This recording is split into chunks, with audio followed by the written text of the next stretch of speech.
welcome to another episode of the Pixelated Sausage Show. I was just checking the mic because I remembered I messed around with the the mixer and I wasn't sure if I remembered to up the audio. Hi though. How are we all doing? I am of course your host, Mark Krishnez, and I don't have that much to talk about this particular episode. There are some changes though. There are some changes. If you're in the Discord, you may have realized or noticed the disappearance of a certain channel. That is the question mark channel. I'm just getting this out of the way right at the top of this show. No longer will I be taking questions from Discord folk. I've decided that that is a little bit stressful, even though they're usually softballs, if even balls at all. One of the questions wasn't even really a question from Lunchbox. It was some half question, just mild rant thing about dogs and socializing or something. I read your question, Lunchbox, and I did not know how to respond to it because one, I hate dogs. Must love dogs? I don't think so, John Cusack. It's amusing that you're both John, but I'm talking about the romantic comedy starring John Cusack and Diane Lane from 2010 or something called Must Love Dogs, where you must love dogs to love that movie. You don't have to. It was okay, I think. It was a perfectly fine and serviceable throwaway rom-com. Wasn't terrible, but nothing I ever need to watch again. But I saw what you said. I was just like, what? I don't know how to take this. Is there something along the lines of, I'm so annoyed with people taking their dogs out and not wanting to socialize. Your dog wants to be pet by other people. Let's socialize. What's wrong with you? Something like that. And you know what? You right. I guess. Dogs are social animals. Cats aren't. Cats can be. Cats are as social as you are with them. But you're not going to go and take... Some people take their cats out for walks. I never did. But dogs are way more social in general, overall. And yeah, I'd say if you get a dog, you should be more social with them, probably. And then living large, asked hot dogs or he didn't. Yes, tacos, hard, soft. I'm hard for the hard ones. I'm soft for the soft ones. Not a huge taco person though. I do like the in between, which I assume is what you would call a chalupa from Taco Bell. I don't know if chalupas exist outside of Taco Bell because I don't know if chalupas are an actual thing or if that's an Americanized Mexican taco. But I remember really liking a nacho cheese chalupa way back in the day. But my go-to at Taco Bell was always the Nachos Belgrande with just cheese and meat. None of that. I don't know what all they put on that by default, except that the beans were mashed beans or bean sauce. I don't know what you would call that when it's all mushy, but I find mushy beans gross. I love beans, but when they're mushed, they look like friggin' diarrhea. And I don't want to eat diarrhea or have my food look like diarrhea. It basically looks like a thicker version of the coffee Austin Powers drinks in Austin Powers 2, The Spy Who Shagged Me. It's a bit nutty. That's because it's shit. Austin Powers. I'm sure my flippant way of answering the questions right now is probably very amusing to everyone, and they're probably especially begrudging the death of the question mark channel. And then I think Sunny asked the question? I don't remember what it was though. Something about probably a food thing. But it was a little bit stressful, and I'm looking for every way in which I can alleviate any amount of stress from my life right now and be in control of as much as I can. I really like asking the questions too. I kind of want to make that a thing, and I am going to just be more open to people asking questions if they want. In the comments on YouTube, you can ask a question, and maybe I'll respond in the following episode or so. Anyone can do that, and it'll just be up to me whether or not I respond or not. I'd like to have more engagement on actual YouTube, because that helps YouTube look at the stuff and say, people are into this. Maybe we should share this with more people. As opposed to things happening on the Discord where YouTube is like, what? I wasn't invited to this party. You're not going to let me in on this? I ain't going to let people in on this either. So that's the thing. But the question that I asked last episode didn't get many responses. We only got one, in fact. But it was from Jedi. And this was about review scores and all that jazz. And I thought, well, though there weren't as many responses to that question, I really enjoyed it. And I think there's a lot of good points in Jedi's response. So I want to bring that up. So his response was, here it is. Let's read more so I get it all. Okay. I think you can, and this is from Jedi, I think you can review and score without finishing. It comes down to whether or not finishing is beating the game or 100%ing it. In the same way it's possible that the stuff after you stop playing changes your opinion, side quests or post-game content could alter your opinion as well. I do think it should be noted that you didn't finish. Reviews are just an opinion at that time. Service games and patches could drastically alter a game. I also tend to take most publications' reviews with a grain of salt. The short window they have to get reviews out, I think, changes their perception as well, at least compared to how I'll play a game. Those are all really good points. And the one thing that made me realize something was that in terms of finishing a game, 100%ing it and the like, I think the original, the NES Castlevania was my first. No, was Symphony of the Night my first? One of my very first Attack the Backlog games was Castlevania Symphony of the Night, because I've been meaning to play that game forever and I really wanted to do it, and that was one of the games that was the catalyst for the show.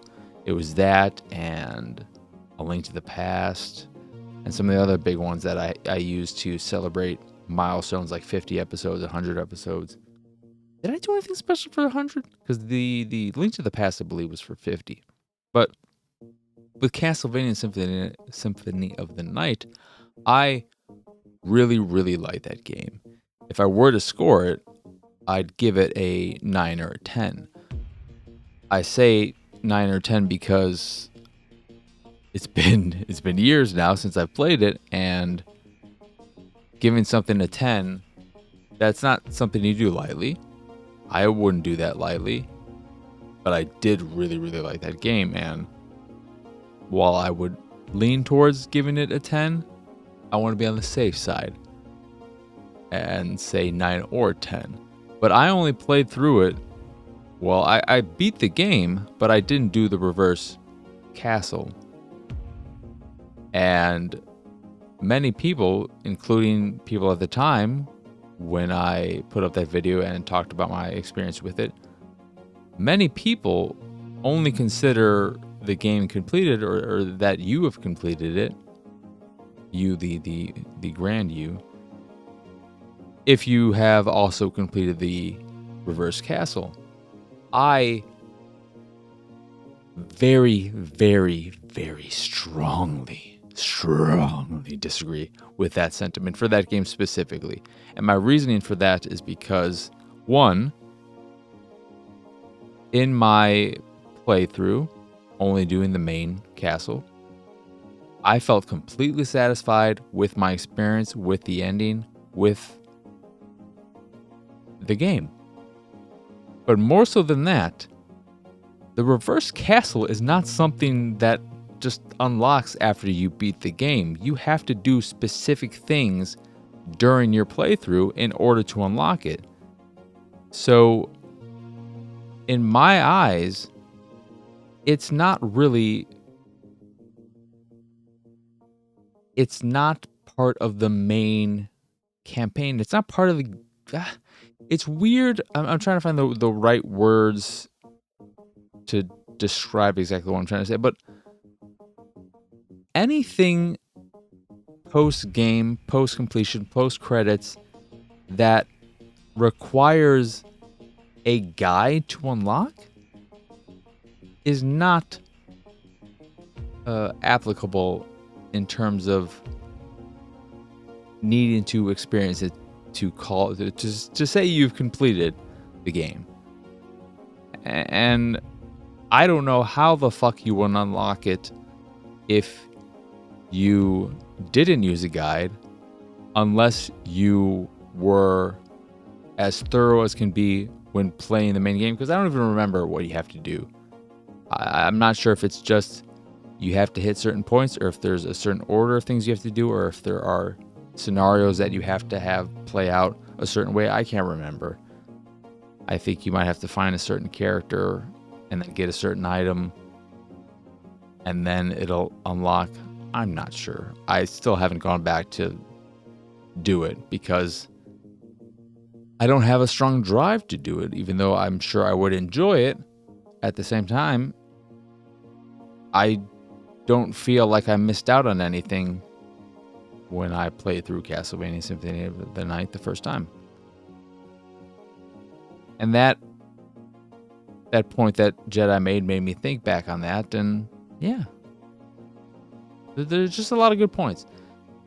And ultimately, like Jedi said, and something that people tend to forget for whatever reason, reviews are 100% subjective. They are just the opinion of the reviewer. And that is going to change from person to person. Everyone has different experiences, life experiences, gaming experiences that will shape and change the way they take any game. You know, not everyone has played every type of game. Some people are way more experienced in racing games, so they're going to review a racing game different from a casual player. Somebody who is playing a racing game with a wheel and a whole fancy setup is going to have a different experience than somebody who's using a controller. There are so many factors that go into how someone feels about a game and what they'll take from it that, yeah, you always have to keep that in mind. It's as important, if not more important, to really know the reviewer than the game. I don't know where I was going with that. But on that note, to continue with this domino of questions regarding reviews, I'm going to ask another review-related question. And that is, in this day and age, with the prevalence of podcasts and videos and all of that, how many of you still go to sites and read reviews? How many of you read reviews and not just watch video reviews or listen to people talk about games / review games on podcasts, etc.? I'm curious if the majority of you still do that or not. I keep meaning to, just to have it there as an alternative, post the scripts for Attack the Backlog, for example, on the site so that there is a written version of the quote-unquote review for people who want to consume the content that way. But it's Just another thing in a long list of things to do. But I would love to know how many people do take the time to read reviews. Because I'm curious. I'm just curious. That's enough of all that. I do have a game to talk about. And I'm going to talk about that. But first, I got this. I've become a bit of a sucker for plushies and stuffed animals and all that. So whenever I see one go on deep discount on Amazon or Best Buy or wherever, if I like it, if I like the way it looks, or if it's from a property I like, I'll likely pick it up. And this is from this is something that I think cost around $30 originally and was on sale for $5.50 or somewhere in that ballpark.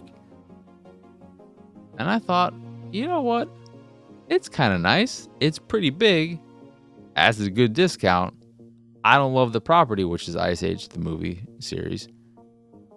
But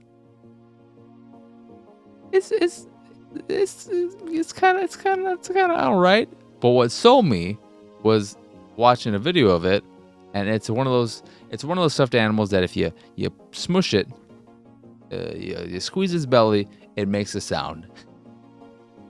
And what sold me was it doesn't make the sound that this animal makes in the movie, not from what I remember. And this is the squirrel type creature that is always using the trailers, is always going after that acorn. It just wants its nuts. It's got to get that nut in its mouth. And when I heard the noise this thing made, that sound was like getting nut in my mouth. First, here, this is what the thing is fucking huge. It's as big as my head. But this is what it looks like. Hi, blah, blah, blah, blah, blah. So it's pretty friggin' large. But the sound it makes, and I don't know why it makes this, because if this is meant to be a kid's toy, why the fuck would a kid want to hear this? Listen for yourself. Squeeze.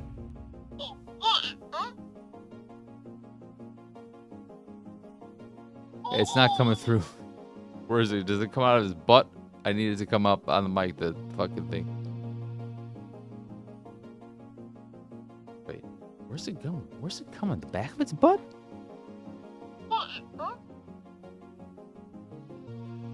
It's not coming through the mic. What? You probably hear when I'm talking.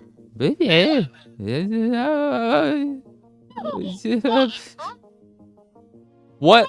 I don't know if any of this is coming through or not, but the thing fucking makes baby sounds. Get this thing out of here. Fucking waste of everyone's time.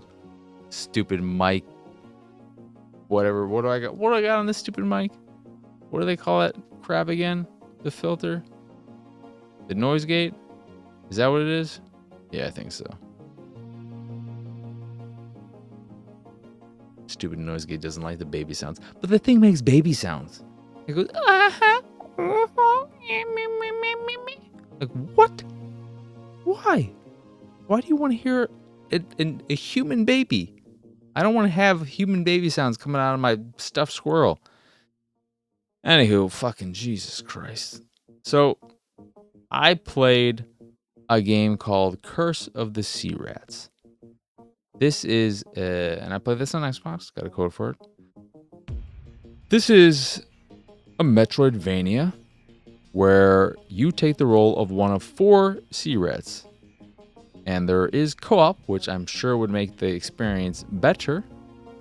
But you take on the role of one of these 4 sea rats who used to be human. You were transformed after being cursed by a witch, and you're trying to get back to being a human. You are one of 4 prisoners on this ship who is let go, who is freed,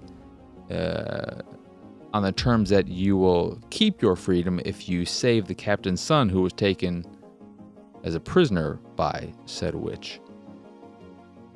And you go about this game in a very Metroidvania-esque way, fighting enemies with a basic attack, a parry, and a skill based on whichever character you are. And it's just... So I played it for an hour, and that was more than enough for me to not want to play anymore. Because the game is just fine. But it is incredibly uninspired. It is lacking creativity, imagination. It looks okay.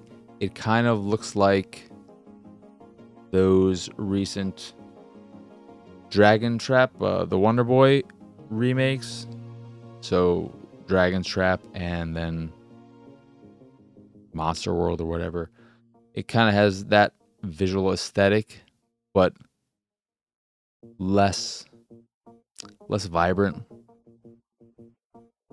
And there's a slippery nature to your movement that feels... It more so feels slippery in that there is... I don't know if there's an actual delay, but it feels like there is an input delay that makes it so that you move ever so slightly, a little bit too much longer after you press the input, and then you continue moving. It just feels off, and I can't put my finger quite on why. But the combat lacks satisfaction. There's nothing satisfying about fighting enemies. A lot of them you can just brute force attack them. A lot of basic enemies you can just brute force attack them before they can respond,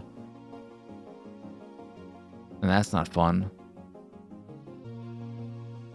And the exploration isn't all that interesting. There are some annoying enemy designs and attack patterns that can lead to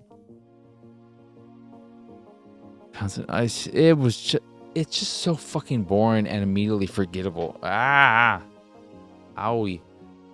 It's so forgettable and dull that I had things I wanted to say literally 30 minutes before starting to record this podcast, and I want to get it out because I just finished playing. I just stopped playing right before I started recording this episode, and I've already forgot what I want to talk about because it's just the most boring, dull game I've played in a while. It's fine. It works. There is a very weird bug, I guess, that happens during boss fights and mini boss fights in particular. It only happened during these fights, and these are the fights where you will be locked to the screen. You can't leave.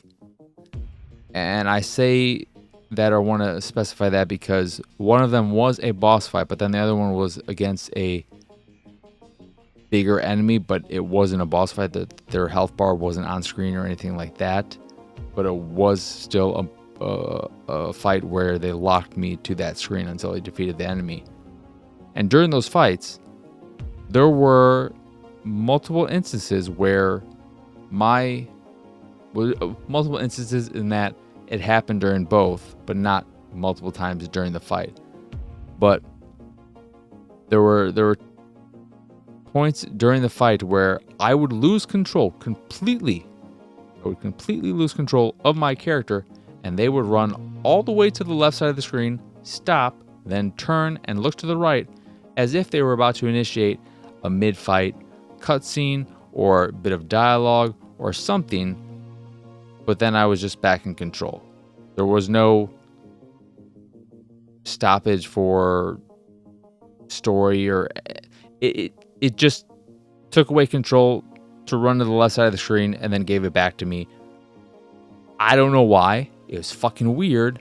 It was confusing, disjointing, And I can only imagine that as a bug or something, because there's no way in hell it wants to do that. Because if it did, why? Why? But the game, it's fine. And there's nothing wrong with that. But there are so many games out there. And Curse of the Sea Rats just doesn't do anything to stand out or make you want to keep playing it. The story is whatever. The voice acting is very stilted and stiff and sounds as if it's some weird hybrid between actual voice acting and AI generated voice acting.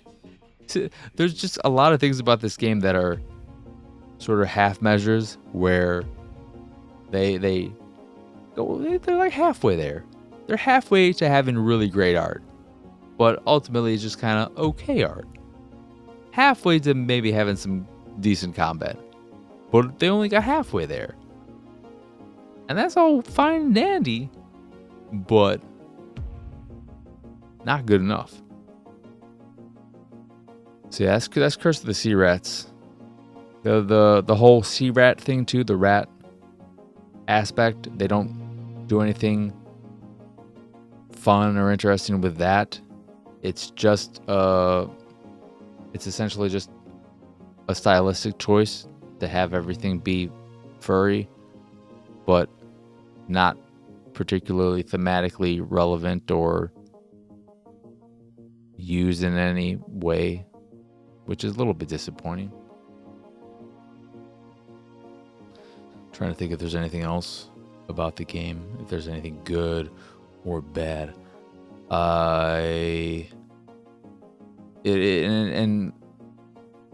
It does, in addition to the Metroidvania side of things and the way it's structured. So the Metroidvania thing is that you will have, you're going in this world, you're in this world, and you're revealing the map as you go through it.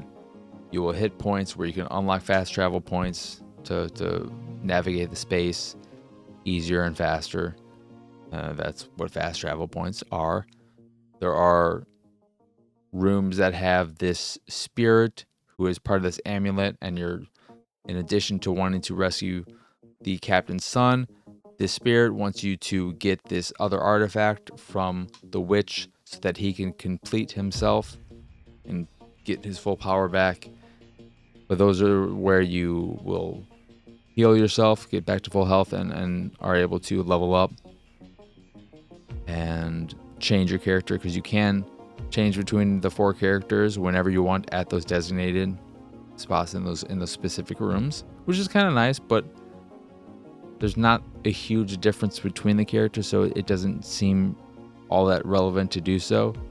That's another thing that they probably could have, I guess, because it is a co-op game, or can be a co-op game, doing this. I mean, if you're playing co-op, like, it still doesn't make sense.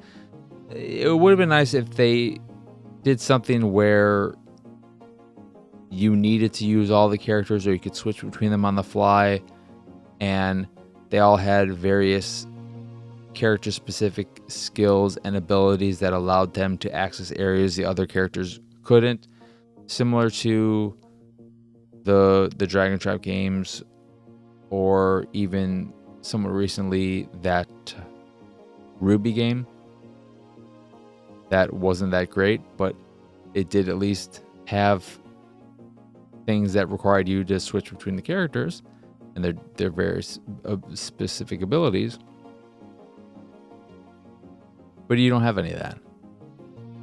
So the whole rat thing and the ability to switch between characters, it's nice, but do you need to engage with it? No. I mean, you can't not engage with the rat visuals, because that's just the way the game looks. But I mean, the character switching, you don't have to do any of that. It just, it could be so much more. That's the ultimate takeaway. It could be more. and it's lacking in every single way, from the audio to the story, the gameplay. There's just nothing about it that I look at and I think, yeah, this is good. Is it better than Nerf Legends? It's a competent game. It just doesn't excel in any way. That's pretty much all I've been playing outside of Nerf Legends, which I finished writing the script for that, and fucking I need to put that episode together and be done with that so I can move on and play something better for Attack the Backlog. And then get back on track so that I can have some more and exciting things to talk about for this podcast. I apologize to the Curse of the Sea Rats for not having coherent thoughts on it.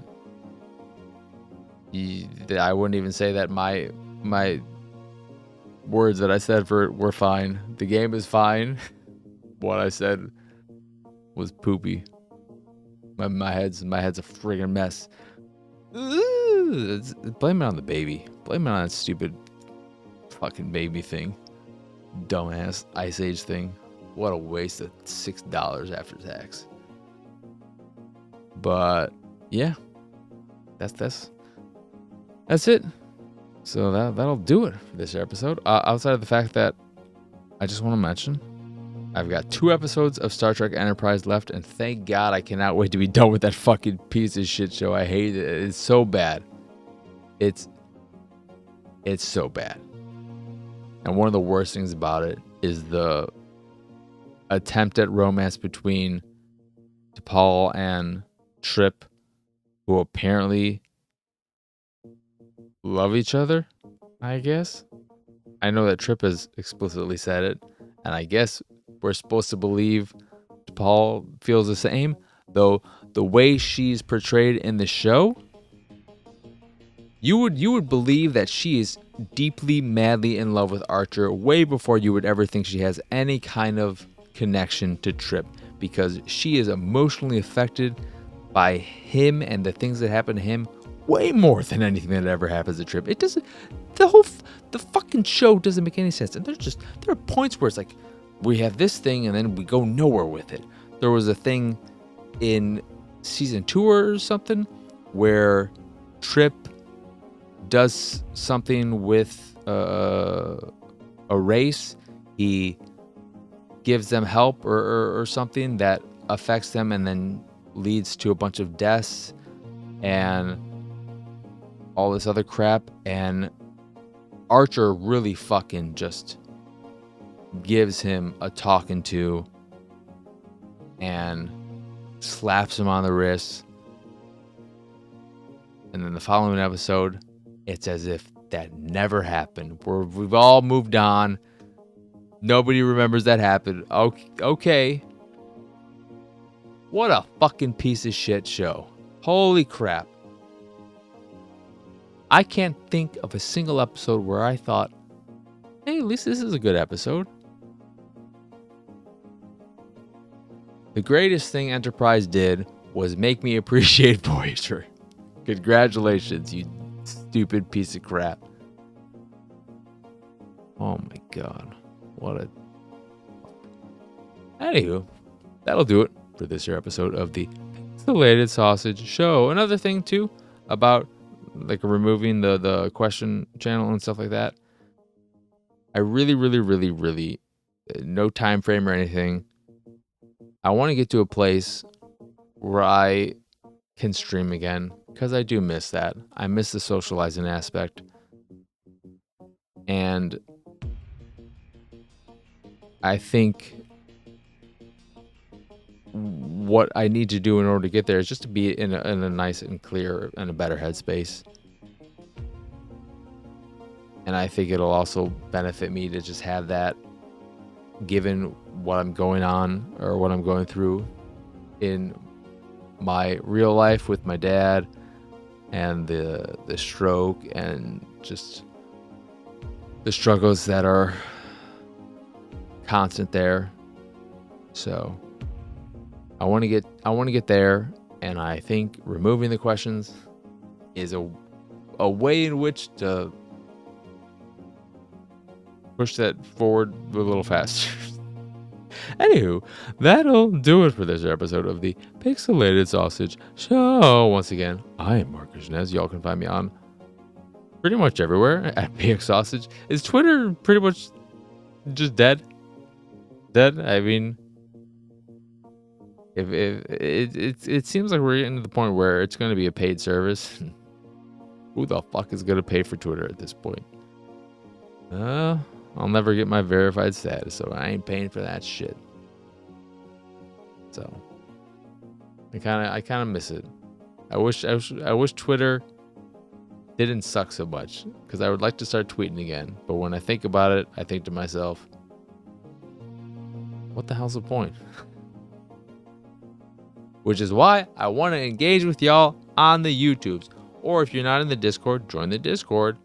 You can find, in addition to me being everywhere at PX Sausage, if you want to find links to all the places I am and all the places my content calls home, like the website, the YouTubes, which is where you're watching this, if you are watching this and not just listening to it, but links to the podcast, the art I make, the everything, you can go to pxsausage.com and you'll get your link on there, baby.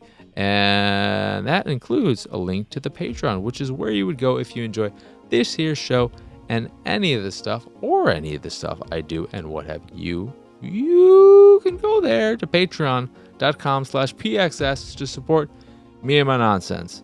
While the question mark channel is gone, you still get a fancy schmancy Discord role if you like that, and depending on the tier, access to a fancy schmancy private channel, or an even fancier schmancier private channel if you back at the backlog, the super duper ultimate oatmealer tier. You might get to see episodes which have the backlog early. You might get to hear me complain about a game. You might get a lot of things. You might be able to help me decide what to play next. Does that sound cool? Oh my God. Jesus Christmas. But yeah, if you do just enjoy the stuff I do and would like to support me in any way, shape, or form, I mean, this is monetarily, this is financially. That's what Patreon is for. You can do that over at patreon.com/pxs. But if you'd like to support me in other ways, of course, engage on the YouTube, share it, like, all that jazz. Tell your friends if you haven't already and you think they'd enjoy it. Don't tell them if you don't think they would. I don't need that in my life. I don't need somebody saying, my friend said you were good and you suck. I hate you. I don't need any of that. So please make sure you vet your friends first. Speaking of vets, my cat's dead. What's that? Okay, that's enough. Pokey's been gone for a long time. It's fine. Fine, people. Anywho, that is it. That is all. As always, thank you for watching or listening. I hope you enjoyed this here episode, and I hope you have both a wonderful, wonderful rest of your day and a lovely rest of your week until I'm back here Friday with I don't know what. I want to play Pirate Outlaws. That'll be one of the games, but I got so many things. I'm excited. I'm optimistic. So that's for me, that's a super positive way to be. So for now, adios. Arrivederci. Bye.